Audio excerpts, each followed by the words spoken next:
Melanie, do you like her? You know what? My students like her, so I teach like adults with special needs, and so I would hear them listening to her all the time, like never, never, never. But this summer she put out that new album, these 2 albums of folklore.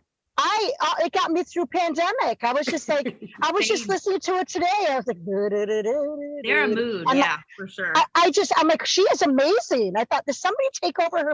So I really have a lot of respect for her. I do like her now. She is a tremendous talent. Even if her music, she writes for a lot of people. Her writing she just fucking throws that shit out there like Danielle Steele would write them goddamn novels, 20 a year. I'm like, bitch, is that all you do? Just like sit there and, you know, I mean, that's a fucking gift. Yeah. It's a gift. Yeah. But guess who Lauren doesn't like? Oh, Pink. Oh, really? That's right. Huh. I feel like if you like Taylor Swift, you would like Pink. Jenn Ro, do you like Pink? I like some of her stuff. Okay. I'm not like a diehard fan, but I like... It must be a generational thing. These youngins don't. Yeah. I like her. Yeah. My mom loves Pink, and she's 75. Yeah. There you go. I liked her in the very beginning when, what was that song that she came out with? And everybody's like, oh, she's like, this is her mood. She's like kind of hip hoppy or whatever. What was that first song? Do you remember? I don't know. She's had so many in the beginning, but she's had so many. I'm like, I can think of 2. Oh, what a hater! Oh shit! You know who I love now is the Chicks. They used to be the Dixie Chicks. They're like timeless to me. Yeah. I listen to, I'm not listening to news or talk radio anymore. I've given up. I am now listening to music in my car, which is a first for years. And I listen to the Coffee House on Sirius. So it's kind of like, I think I'll just go home and slit my wrist when I get out of this car type of music. I don't know. I'm just into like bringing myself down apparently, you know, but yeah. Oh, I can't go much lower. I don't know. No, I'm all right. I'm good. Yeah, so shit has been crazy. I have been very fortunate when the pandemic lifted. I had fucking shows every night. Some were a pain in the ass. I had to drive to freaking Jamestown, and I'm just like, why? They asked me to do some shows in Pennsylvania. I turned them down. I'm like, I'm not driving, you know. I mean, it's a lot. But I've been fortunate. I did get a lot of gigs at the Carlson lately. And now I'll probably never get booked again until the end of this year. I don't think anybody there wants to see my face. I felt like in 1 week alone, I was on all 4, every fucking show. The Pride show, the Roast of Rochester. It was like, now I'm like, no one's going to book me here again. So, but did they go well? Did you do well? Yeah, actually. Oh my God, you guys, I want to, if we have a chance, I'm definitely going to do the set I did for the Pride show because I roasted. Yeah. Let me find my list. It was a roast of Rochester. Okay. And, of course they gave the fat girl foods to roast. Okay. So Rochester's famous for something called the garbage plate. What? Okay. Yeah, Jeannie. It's okay. So it's burgers, mac salad, French fries, and like this concoction of hot meat sauce, and you pour it all over and you eat it. So you could get beans. There's all kinds. You had me at hot meat sauce. Do you eat meat? Yes. Oh, sorry. I'm going to bring you. I'm going to make you some. I'm going to make you some. Disgusting, and I want it. And it's delicious all at once. And when you put that on top of cold mac salad, it's heaven. I'm not lying. What's it called again? The garbage dump? The garbage plate. Okay, yeah. Yeah. So the dump is what'll happen after I fucking eat. Yeah. My daughter's texting me the usual text I get every night at 8:30ish. Do you have food? No, bring it. I won't hear from her again. I'll tell her I have some leftover spare ribs. So the garbage plate is one of Rochester. We're famous for it. Like, what's that comedian that was just here, Mel, that did a whole fucking web series during the pandemic of him cooking? Jim Gaffigan was talking about it. Jim Gaffigan, yes. I love So, and it. he even talked about it on the Late Show. That he was in Rochester, New York, and he's addicted to this now. So he does videos of him making garbage plates. Like, looks like he might live in LA. It was nice and sunny wherever he was. And yeah, and he was doing the garbage plate. So that's famous here. Everybody that comes here, whenever a headlining comic comes in, we always make sure we bring them for a garbage plate. Hot dogs called Zweigels. Hots are from Rochester, another very popular item. Wegmans, which I know you're getting now. Right, Jenny? Wegmans? Wegmans? The grocery store? Wegmans. Yeah. There's not one in Queens yet? No, what is that? There's one in Brooklyn. It's a grocery store that's like they started here and they're all the way to Virginia now and they're just popping up. And I know my daughter goes to one up in Yonkers. They must have one up there. And I know Brooklyn has one now. Yeah. Okay. All right. So I'm going to take you to Wegmans when I come to visit you. Yes, please. Yeah, we're going to try to hook up. We're definitely going to try to hook up when I'm there this month. But if not, we'll get together. Yeah. Let's see. What else do we have here? Zweigels, Wegmans, garbage plates, the pickle pizza. Deal. Now, I want to have that as a little gif of you just saying the pickle pizza. The pickle pizza. So the pickle pizza went viral 3 years ago, and our pizza shop made it up. And I didn't go viral for my comedy, but I went viral for a fucking pizza. I got 2 million hits. We were on Fox News, Rachel Ray, Dr. Oz. What? Yeah.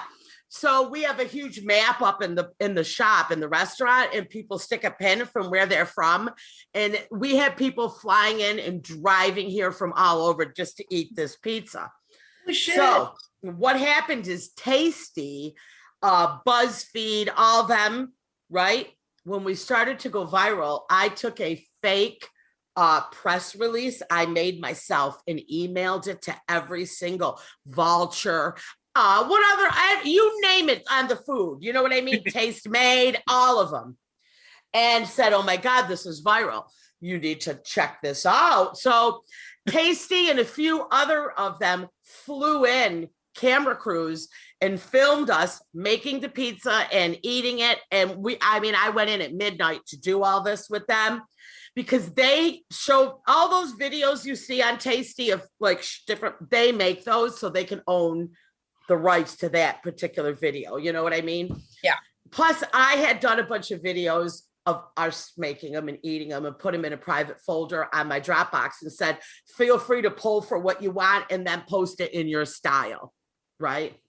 So it did. It went great. Now Tasty recycles that video they paid for every 6 months. So last week we were getting our ass kicked with people coming in again from all over to get the pickle pizza. I'm like, somebody reposted, whether it's BuzzFeed, Vulture, someone. So we realized Tasty had reposted it. So I thought I need to roast my own pizza, right? Like, what am I going to do? Like everything else is so hacky at this point. Like the garbage plate has been roasted for years here. You know what I mean? And I'm like, I don't have anything original. And it was my last big show at that club. And I didn't want to go out with a fucking bomb. I'm going crazy. I'm emailing messaging all the other comics I know. I'm like, throw me something that's different about this garbage plate So now I'm like, you know what? I'm just going to roast the pickle pizza, some of it. Okay. Cause I didn't have 10 whole minutes on the pickle pizza. I saw that it was viral. I went through and I pulled a bunch of comments and I thought, you know what? I'm just going to read the comments. Yes. That's going to be my fucking set. So here we go. You've got the premise. Made the video. Tasty came. I starred in the video. Okay. That's how. Okay. Tony Bag of Pepperoni said, "This pizza is disrespectful to my fellow Italian brothers and sisters. I'd rather pour bleach in my eyes than watch this video again." Wow. Celino and Barnes, RIP, said, "I'm in the process of suing the person that came up with this pizza from hell." Tony Soprano forever said, "At Tasty, you are banned from ever entering Italy, like forever. I hope the mafia kills you." Whoa. Very intense. Wow. Jesus Saves 100 BC said, "We should unite to defeat this monster. I think we can all agree pickles on pizza is abomination created by Satan himself." And of course, my favorite, Sweating to the Oldies said, "Did anyone see that fat woman at the beginning dumping ranch on her pizza? Jesus, do you want any pizza with that ranch?" Yeah, I starred in that video. Oh my God. Wow. So is the pizza is just a pizza with pickles on it? Yeah, I'll bring you some of my, so now I bottle and sell the garlic sauce, and I've sold, a few thousand of them online in the last 2 years. Right. So yeah. So what it is it's our homemade garlic sauce on the pizza, spread it around on the dough. Yeah. Mozzarella cheese. I use refrigerator pickles, not the kind that you heat up and seal, but the nice crispy refrigerators. Put those on it. Sprinkle it with dill weed. Cook it, throw it in a box with a side of ranch. All right? Okay. That's what I went famous for. Not for being funny. Okay? I love it. Yeah. So even famous people jumped in on the action under the messages, right? Gordon Ramsay gave me a thumbs down, and he said no, period. But Pee Wee Herman gave me a thumbs up. That's all that matters. Yeah. So that was a little bit of the set I did. And I'm telling you, it fucking murdered. I mean, I was like, thank you, baby Jesus, like reading those comments. And I opened with some fat jokes about myself and the garbage plate that normally never hit. Again, what we've learned. Yep. People don't like to laugh at women doing those fat jokes, okay? No, you have to win. Like, you can do the self-deprecating fat jokes, but then get them on your side by saying it's okay. Make them like that's I exactly say, what I do when I do a couple of my particular jokes. When I talk about one of my bits is I had weight loss surgery a couple of years ago. I know you're all thinking, but damn, you're still fat. Listen, I was 3 garbage plates away from having my own episode of my 600-pound life. It's okay. I'm doing great. I'm off all my meds, and then I do a whole bit about my medication, another bit. So, but yeah, at first they don't want to laugh. And I'm like, that's a fucking killer bit. 3 garbage plates away from my own episode. I used to say, if this comedy thing don't work out, I'm only 3, pizzas away from having my own episode of my 600-pound. You know what I mean? I used to say it that way. And either way, it's iffy. But at the roast it killed, it's a roast. They were loving, Yeah, you can roast yourself. But also, if you were a guy, I think it would be totally different because people are like, oh, the lovable fat guy, like, But but it's true. And if you make yourself likable right away, I'm telling you, I noticed that a lot of my self-deprecating stuff does not go well. Right. I mean, it's not like I bomb, but I feel like it deserves more. But this comedy's a tricky thing. It can be tricky. You have to maneuver it but somehow win them back, you know, if